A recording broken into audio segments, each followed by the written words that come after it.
हुकूमत चूंड सुधारन समेत क़ौमी اسيمبلي मां मंजूर क़राइल बिल वापस न वठण जो ऐलान करे छडि॒यो। वफ़ाक़ी वज़ीर बाबर اعلان चयो आहे त असां अपोज़िशन खे ॿुधाए छडि॒यो आहे त बिल वापस न वरिता वेंदा। इलेक्ट्रॉनिक वोटिंग ते हुकूमत संजीदा आहे। तांदली सां चूंड खटण जा ख़्वाहिशमंद इलेक्ट्रॉनिक वोटिंग खां ॾिनल आहिनि।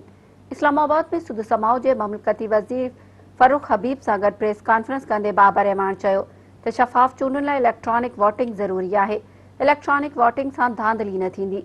हुन चयो त गुज़िरियल ॾींहुं हुकूमत या अपोज़िशन में ॻाल्हियूं थियूं। ॿाहिरि अची चयो वियो त हुकूमत बिल वापसि पई वठे।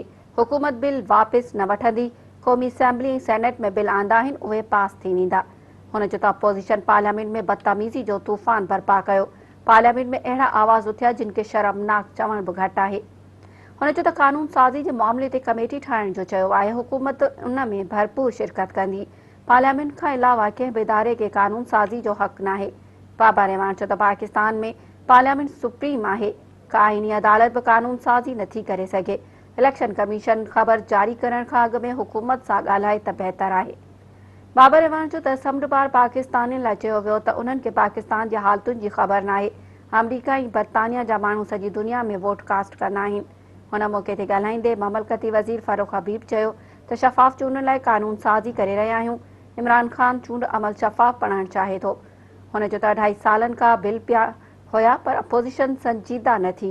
अपोज़िशन सिर्फ़ हिकु कानून साज़ी में संजीदा आहे।